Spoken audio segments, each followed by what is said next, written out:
Señores y Señoritas, wobei Señoritas sind wirklich nicht so viele auf diesem Kanal hier vertreten. Leider, leider, leider. Aber ich habe was für euch. Rock Dude X1000 von Nemprini Audio. Das hier war Gimme All Your Loving von ZZ Top und der Sound ist pretty close. Es ist eins der vielen Presets, die in diesem Gerät enthalten sind. Und machen wir es einfach kurz. Ihr abonniert, ihr liked und dafür bekommt ihr im Anschluss einen Song gespielt mit dem Rock Dude X1000. Step inside, walk this way, you and me, babe. Hey, hey!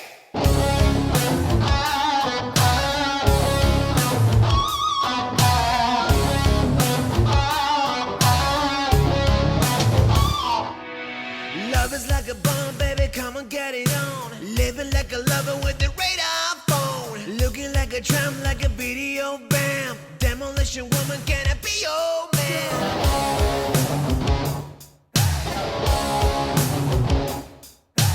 Rustling, whistling, flash a little light. Television lover, baby, go all night. Sometime, anytime, sugar me sweet. Little miss a innocent sugar me, yeah. Yeah. Come on, take your bottle, shake it up, break the bubble, break it up. Ooh, in the name of love, come on, pump me up. I can't get enough. I'm hot, sticky, sweet, from my head to my feet, yeah.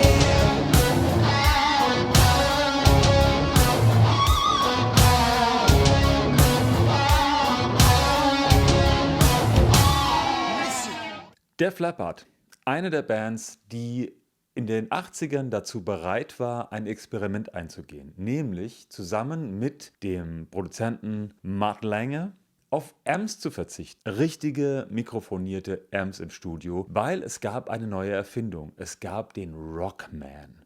Den Rockman, ein 9,5 Zoll Gerät von Tom Scholz, dem Gründer und Gitarristen von Boston, von dem erfunden, gebaut, in Heimarbeit zu Hause im Keller erfunden, weil er nichts gefunden hat, mit dem er direkt recorden konnte. Und diese Erfindung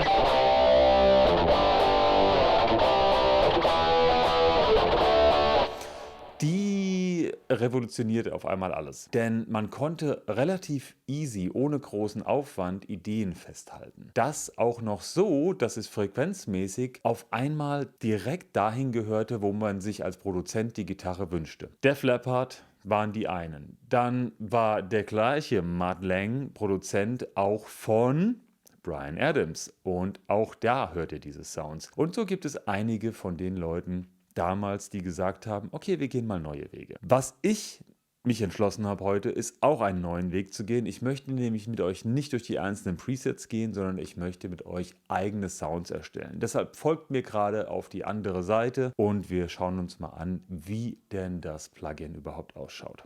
Okay, ihr seht schon, ich habe das Plugin in meiner DAW einbezogen. Ich habe mir einfach einen Track aufgemacht und dann liegt es hier drin. Und ihr seht jetzt die Oberfläche, wie wir sie eben auch vom Rockman gewohnt waren. So, hier vorne haben wir Gain, hier haben wir den Kompressor, hier haben wir die Modes. Es gibt 4 Kanäle sozusagen, Clean 1, Clean 2 und Edge und Distortion. Dann haben wir einen EQ, den wir an- und ausschalten können. Volume, und das ist praktisch jetzt die Preamp-Sektion, die ist damit abgeschlossen. Dann haben wir hier einen Chorus, den wir an- und ausschalten können. So hier Depth in Long und dann wahrscheinlich, wenn wir es ausmachen, in Short umschalten kann. Und hier hinten haben wir ein Delay, was die Besonderheit hat, dass es jetzt hier beim Plugin synchronisierbar ist mit meinen 120 BPM, die ich hier oben eingestellt habe. Offset bedeutet, Moment, dass die Delays rechts-links kommen, während, wenn Offset aus ist, eben beide quasi mono daherkommen und nicht ping-pongig darüber fliegen. Gut, natürlich kann ich das Delay auch ausschalten. Ihr seht schon, ich habe jetzt hier diesen Top-Set-Sound eingestellt. Wir wollen einfach mal damit anfangen. Da seht ihr, es ist relativ viel Gain und wir sind ja auch hier auf dem Distortion-Kanal. Wenn ich jetzt umschalte, ändert sich ein wenig die Art und Weise der Verzerrung und natürlich kann ich das aber auch hier noch einstellen. Ihr seht schon, hier unten bewegt sich was, nämlich alle Regler sind hier unten nochmal entsprechend aufgedröselt. So, ich schalte nochmal um. Da seht ihr schon, es ist ein kleiner Unterschied zwischen den beiden Kanälen. Größer wird es hier doch, wenn wir mal hier umschalten. Lasst uns mal bei Clean 1 beginnen. So, wir schieben mal hier ein bisschen hoch.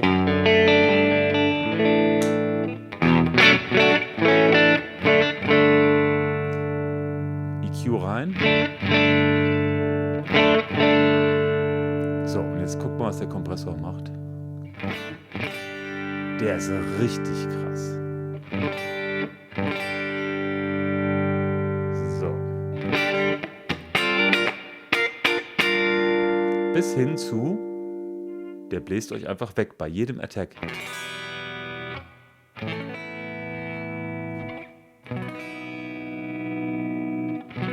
Und das kann ich bestätigen, das war bei dem Originalgerät in der Tat auch so. Chorus ist sehr interessant. Geht mal hier hinten drauf, schaltet den an. Speed können wir langsam hoch machen.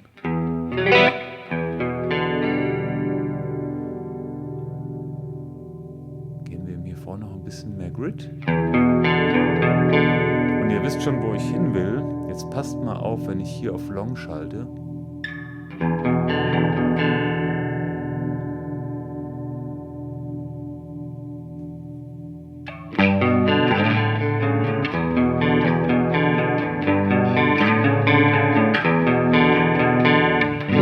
Ist das geil? Ist das geil?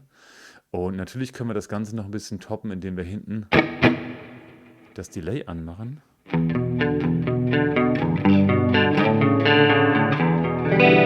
Okay.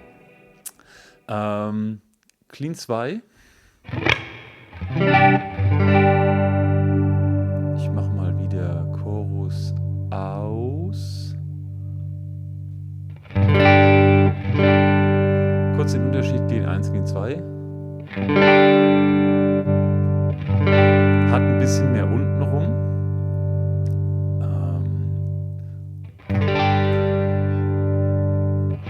Mit viel Liebe kann man da mit einem Humbucker auch was hinbekommen, was so klingt wie Verzerrung. Guckt mal, was ich gemacht habe. Die Original-Speaker-Simulation im Rockman klang so. Ich kann mir aber auch Nemprini Cabinets hier reinladen. In dem Falle jetzt mal die Mesa Boogie. Und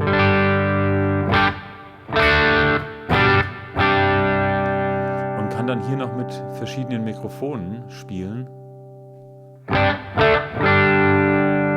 So, übersteuert jetzt ein bisschen. Pass mal auf. Jetzt kann ich den auch noch ein bisschen pannen.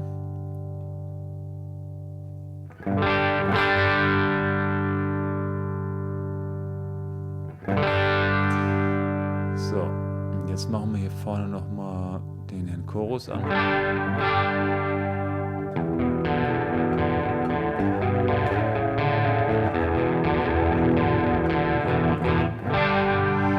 Wenn ich den Chorus ausmache, ja, dafür reicht's nicht. Bryan Adams. So, und jetzt haben wir zu viel Gain. Aber ich bin mir relativ sicher, dass es irgendwo in die Richtung ging.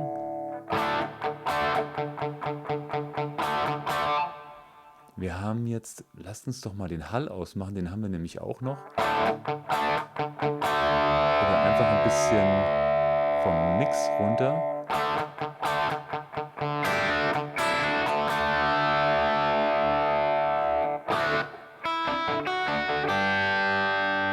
Das ist vielleicht jetzt die Zeit für den Chorus.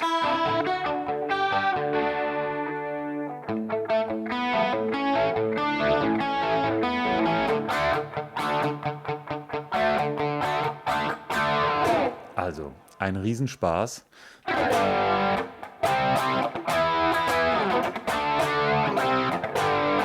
Da sind wir auch schon bei dem Sound direkt. Und wenn ich jetzt hier noch auf Distortion hochschalte,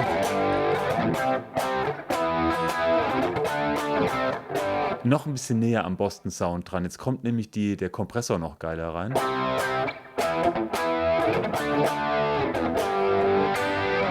Okay, also ihr seht schon, wenn ihr die Built-in benutzt, dann wird es sehr schnell sehr 80er. Wenn ihr es ein bisschen auffrischen wollt, nehmt ihr halt die Cabinets von Igor Nemprini und macht die rein. Aber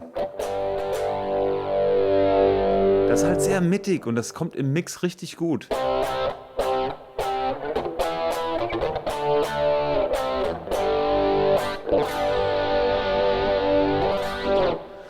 Gut, lass uns mal weggehen von Chorus. Wir machen mal das Delay aus und machen auch mal den Hall aus. Ihr habt hier hinten noch einen Equalizer, mit dem ihr noch ein bisschen spielen könnt später. Für alle, die es noch wissen wollen, ja, man kann IRs reinladen. Man kann das Plugin aber auch komplett ohne irgendeine Speaker-Simulation betreiben und dann verwendet ihr eben einfach eine Speaker-Simulation hier in eurem Kanalzug hinter dem Plugin. So, ich bleibe jetzt mal bei dem Built-in. Gehe nach vorne. Ich habe nämlich einen Teil noch gar nicht vorgestellt. Ich mache den Kompressor aus, weil wir wollen mal ein bisschen über Dynamik reden.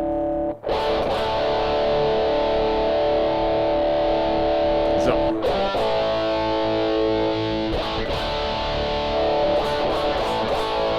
Das ist jetzt mein Distortion Sound.